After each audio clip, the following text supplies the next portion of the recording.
ये कहानी है एक ऐसी खूबसूरत लड़की की जिसको किडनैप करके 3 भाइयों ने मिलकर उसके साथ जबरदस्ती गंदा काम किया और इतना टॉर्चर किया जिससे वो मर जाए।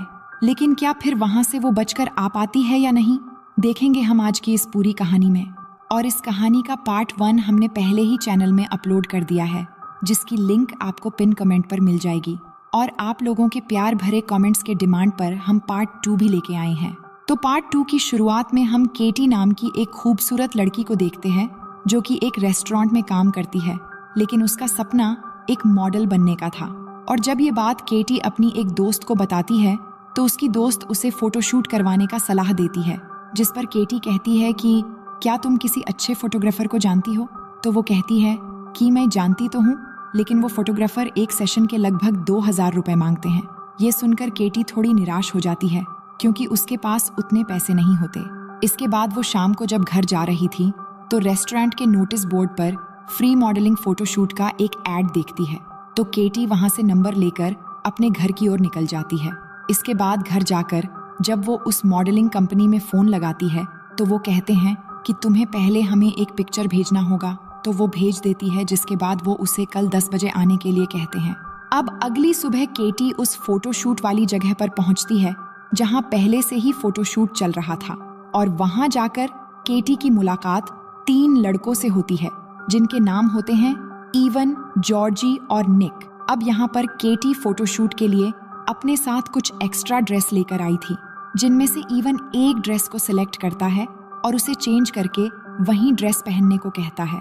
इसके बाद वो ड्रेस चेंज करके आती है और उसका फोटोशूट होता है।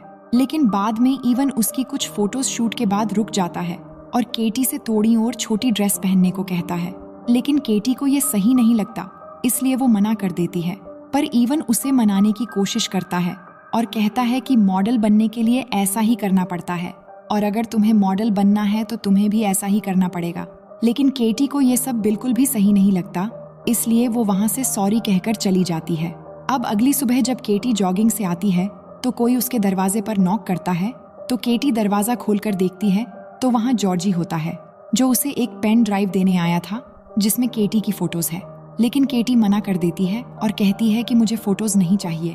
पर जॉर्जी कहता है कि ये फोटोज बहुत अच्छे आए हैं और हमने तुम्हारी प्राइवेसी ध्यान में रखते हुए अपने ड्राइव से फोटोज डिलीट कर दिए हैं। जिसके बाद केटी पेन ड्राइव लेकर दरवाजा बंद कर लेती है। लेकिन यहाँ हम देखते हैं कि असल में जॉर्जी ने झूठ बोला था कि उसके फोटोज डिलीट कर दिए गए हैं, क्योंकि वो केटी की फोटोज देख रहा था और उसे मन ही मन केटी पसंद आ गई थी। वहीं हम केटी को देखते हैं जो रात में ब्रश करके अपने रूम में सो जाती है।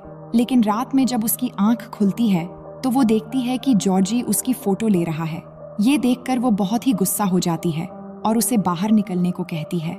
लेकिन जॉर्जी उसकी बात नहीं सुनता, इसलिए वो एक इलेक्ट्रिक गन से उस पर अटैक कर देती है, जिससे जॉर्जी नीचे गिरकर कांपने लगता है। तो केटी वहां से बाहर भागने लगती है, लेकिन बाहर निकलने से पहले ही जॉर्जी आकर उसे पकड़कर फिर से घर के अंदर ले आता है और उसकी सर फ्लोर पर मार मार कर उसे अधमरा कर देता है। उसके बाद उसके मुंह में एक कपड़ा डाल देता है और वायर लेकर उसके हाथ पैर बांधकर उसके साथ जबरदस्ती करने लगता है।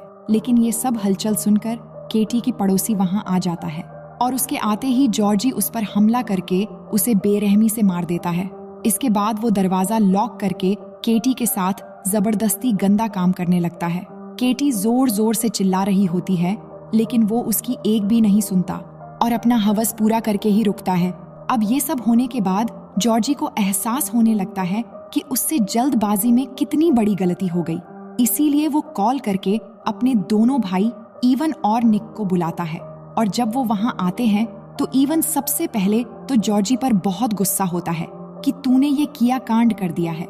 लेकिन फिर इवन प्लास्टिक के बैग लेकर दोनों को हाथ में पहनने के लिए कहता है और घर के सभी सामान पहले जैसा ही सेट करके सभी जगह से जॉर्जी के फिंगरप्रिंट्स भी मिटा देता है। और इसके बाद जॉर्जी ने जिस चाकू से केटी के पड़ोसी को मारा था, वो चाकू केटी के हाथ में देकर फिर से उस चाकू को उसके पड़ोसी की डेड बॉडी के पास में रख देता है, ताकि सबको ये लगे कि केटी ने ही अपने पड़ोसी को मारा है।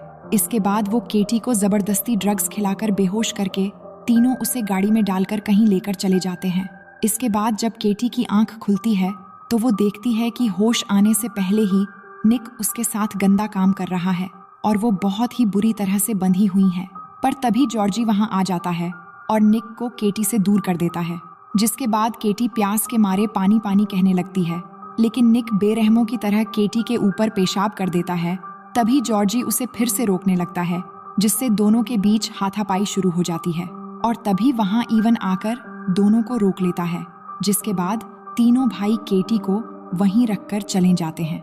अब आगे हम देखते हैं कि जॉर्जी केटी को पहनाने के लिए एक ड्रेस और जूते लेकर आता है और केटी की हथकड़ी खोलकर वो ड्रेस उसे पहनाता है। लेकिन जब वो जूते पहनाने वाला होता है तभी केटी एक बाल्टी से उस पर अटैक कर देती है, जिसके बाद वहां के एक खिड़की से वो बाहर निकल जाती है और भागते भागते सड़क में आकर लोगों से मदद मांगने लगती है, लेकिन कोई भी उसकी मदद नहीं करता। तभी वहां पर एक पुलिस वाला आता है और साथ में एक डिटेक्टिव भी आ जाता है, जिसके बाद वो डिटेक्टिव केटी को अपने कार के अंदर बैठाकर उसे पूछता है कि तुम कहाँ पर रहती हो। तो वो बताती है कि मैं न्यूयॉर्क में रहती हूँ। फिर डिटेक्टिव उसे बताता है कि लेकिन तुम तो अभी बुल्गारिया में हो। ये सुनकर वो बहुत घबरा जाती है। इसके बाद डिटेक्टिव केटी को अपने ऑफिस ले आता है और उससे पूछताछ करने लगता है, लेकिन केटी कहती है कि मुझे अमेरिकन एम्बेसी जाना है। तभी वहां पर एना नाम की एक औरत आती है जो डिटेक्टिव से कहती है कि मैं केटी से अकेले में कुछ बात करना चाहती हूँ, तुम फिलहाल बाहर जाओ। फिर डिटेक्टिव के जाने के बाद एना उसे अपना नाम बताती है और कहती है कि मैं एक NGO चलाती हूँ जो ऐसे ही जरूरतमंद लड़कियों की मदद करता है, और वो कहती है कि जो भी तुम्हारे साथ हुआ है मैं वो तकलीफ समझ सकती हूँ। जिसके बाद वो केटी को अपने हाथ पर बने हुए कुछ निशान दिखाती है और कहती है कि मैं भी ये सब झेल चुकी हूँ। इसके बाद केटी एना से कहती है कि किया तुम मुझे एम्बेसी ले जा सकती हो, जिस पर एना कहती है हाँ तुम चिंता मत करो, मैं तुम्हें एम्बेसी लेकर जाऊंगी। फिर रास्ते में एना केटी से कहती है कि एम्बेसी जाने के बाद वो लोग तुम्हें तुरंत नहीं भेजेंगे, पहले पूछताछ करेंगे, रिपोर्ट लिखेंगे और इसमें बहुत समय लग सकता है, इसीलिए पहले तुम मेरे घर चलो और एम्बेसी मेरे घर के पास में ही है, वहां मैं तुम्हें कुछ अच्छे कपड़े दूंगी और तुम नहा भी लेना। इसके बाद केटी एना का भरोसा करके उसके साथ उसके घर चली जाती है और यही केटी की सबसे बड़ी भूल होती है, क्योंकि असल में एना इवान और जॉर्जी की सौतेली माँ होती है।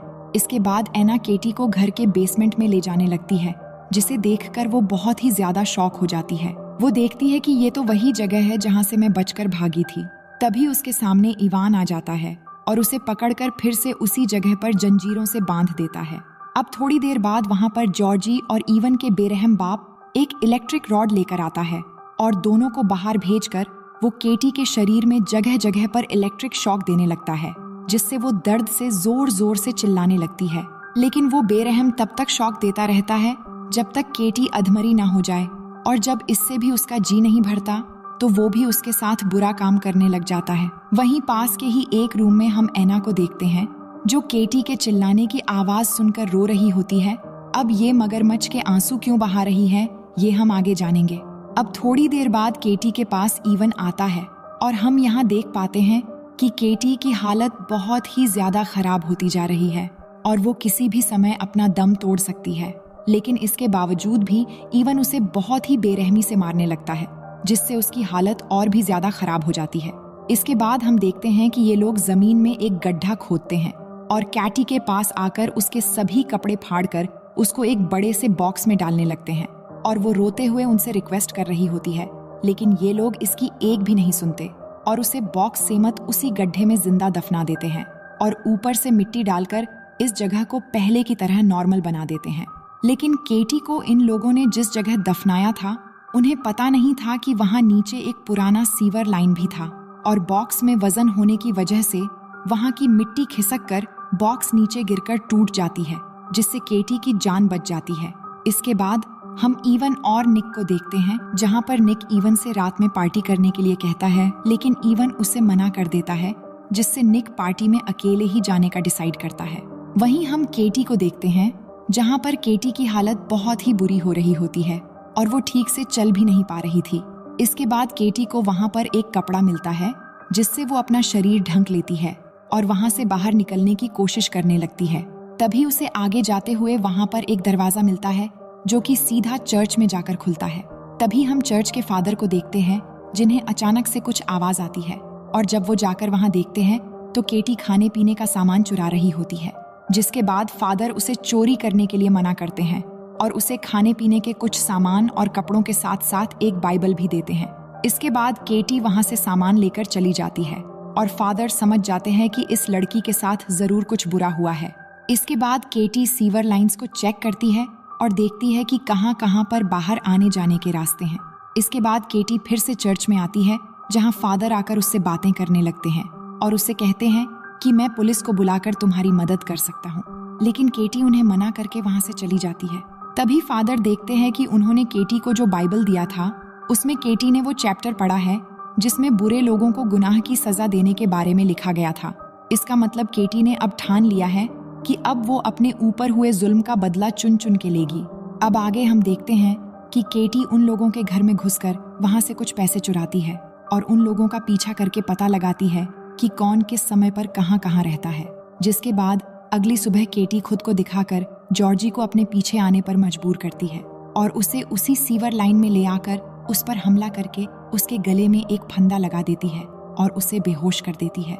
जिसके बाद जॉर्जी को हम देखते हैं कि वो एक जगह पर बंधा हुआ है और केटी वहां आकर जिस तरह से जॉर्जी ने उसे टॉर्चर किया था उस तरह वो भी एक चाकू से उसके शरीर की जगह जगह पर घाव बनाती है। जिसके बाद उन घाव पर ग्रीस लगाकर उसे बहुत ही बुरी तरह से तड़पाती है। इसके बाद केटी निक के पीछे जाती है, जहां निक एक बार में शराब पी रहा होता है, पर उसके ड्रिंक में केटी ने पहले से ही कुछ मिला दिया था जो उसे पता नहीं था और वो शराब पीते ही उसे अजीब लगने लगता है और उसे उल्टियां आने लगती हैं। इसलिए वो उठकर वहां से बाथरूम में जाता है और अंदर आते ही केटी वहां आकर दरवाजा बंद कर देती है और उसे एक लात मारकर नीचे गिरा देती है और जिस तरह से उसने केटी के ऊपर पेशाब किया था वो भी उसकी गर्दन पकड़कर टॉयलेट के अंदर डाल देती है, जो बहुत ही ज्यादा गंदा था, और उसका सर वहां पर जोर से डुबोकर रखती है, जिससे निक की वहीं पर बहुत ही बुरी तरीके से मौत हो जाती है।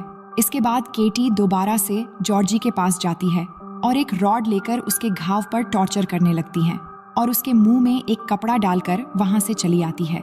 अब अगले सीन में हम जॉर्जी के फादर को देखते हैं, जो इतना बड़ा कांड करके चर्च में प्रेयर कर रहा था।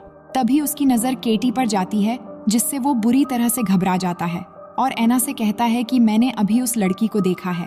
ये कहकर वो केटी का पीछा करने लगता है और पीछा करते हुए वही सीवर लाइन के एक पॉइंट पर जाते ही केटी पीछे से अटैक करके उसे बेहोश कर देती है और जब उसकी आंख खुलती है तो वो देखता है कि केटी ने उसे एक बेड पर बुरी तरह से बांध रखा है। इसके बाद केटी एक इलेक्ट्रिक रॉड लेकर इसके मेन पार्ट पर लगाकर उसे शॉक देने लगती है, जिससे वो बुरी तरह से तड़पने लगता है और उसी की तरह उसके शरीर में भी जगह जगह पर शॉक देकर टॉर्चर करने लगती है। इसके बाद केटी वहां पर रखी एक इलेक्ट्रिक शॉक मशीन से 2 वायर लेकर उसमें से एक वायर उस बेड पर लगाती है और दूसरा उसके मुंह में डाल देती है। जिसके बाद जब वो मशीन ऑन करती है तो उसे जोर का इलेक्ट्रिक शॉक लगता है, जिससे उसके मुंह और शरीर से धुआं निकलने लगता है और इस तरह तकलीफ से गुजरते हुए इस कहानी के सबसे बड़े पापी की यहीं पर मौत हो जाती है। इसके बाद हम एना को देखते हैं कि जब वो अपने घर पहुंचती है तो उसे वहां पर सारा सामान बिखरा हुआ दिखाई देता है और तभी उसे नीचे बेसमेंट से म्यूजिक की आवाज आती है। जिसके बाद जब एना चेक करने जाती है तो पीछे से केटी आकर उसे धक्का मारकर नीचे सीवर लाइन में गिरा देती है और फिर उसे एक बॉक्स में डालकर हाथ बांध देती है। इसके बाद जब एना की होश आती है तो वो खुद को बंधा हुआ और सामने अपने बेटे जॉर्जी को जख्मी हालत में देखती है, जो देखकर एना जोर जोर से रोने लगती है। तभी केटी उस बॉक्स का कवर लेकर आती है और एना के सर पर बार बार मार के उसे बेहोश कर देती है।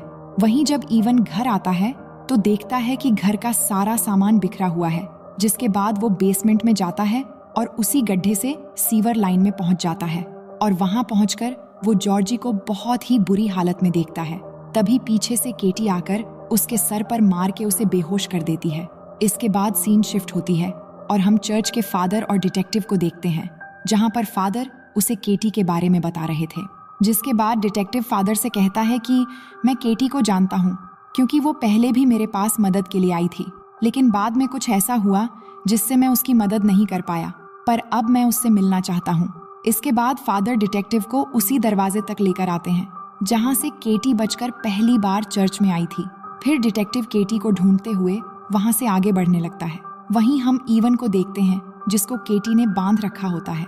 तभी उसके पास में पड़े बॉक्स के अंदर से एना की आवाज सुनाई देती है, तो वो उसे चुप रहने को कहता है, जिस पर केटी कहती है कि तुम्हें अपनी माँ से इस तरह बात नहीं करनी चाहिए।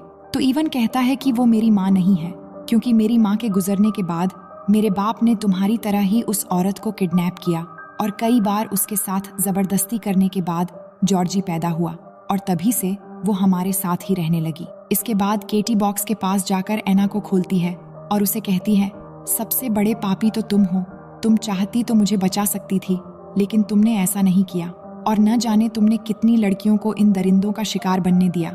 इसलिए अब देखो अपने बेटे जॉर्जी की बदतरीन हालत। जिसके बाद उसी के सामने ही जॉर्जी दर्द से जूझता हुआ आखिरकार अपना दम तोड़ देता है, जिसके बाद वो एना की बॉक्स एकदम से लॉक कर देती है। इसके बाद केटी फिर से इवन के पास आती है और उसके अखरोट को एक शिकंजे में फंसाकर उसे टाइट करने लगती है, जिससे इवन दर्द से चिल्लाने लगता है, लेकिन केटी उसकी एक भी नहीं सुनती और तब तक उस शिकंजे को टाइट करती रहती है जब तक उसके अखरोट बुरी तरह से फट नहीं जाते। तभी डिटेक्टिव वहां आ जाता है और केटी को ये सब करने से मना करता है, पर तभी अचानक इवन उठ जाता है और पीछे से केटी का गला दबाने लगता है। ये देखकर डिटेक्टिव इवन के सर में गोली मार देता है और उसका काम तमाम हो जाता है और आखिर इवन के मरने के बाद केटी की इंतकाम पूरी हो जाती है। इसके बाद केटी वहां से जाने लगती है तो डिटेक्टिव उसे सॉरी कहता है, क्योंकि शुरुआत में उसने मदद नहीं कर पाया था। अब कहानी के आखिर में हम केटी को अमेरिकन एम्बेसी जाते हुए देखते हैं और इसी के साथ ही ये कहानी यहीं पर खत्म हो जाती है। तो दोस्तों, उम्मीद है कि आपको केटी की कहानी बहुत पसंद आई होगी। और वैसे आपको क्या लगता है, क्या केटी ने इनको मार के अपना बदला लेकर सही किया या गलत? कमेंट करके हमें जरूर बताएं। तो मिलते हैं एक और नई शानदार कहानी के साथ, तब तक के लिए सबका बेहद शुक्रिया।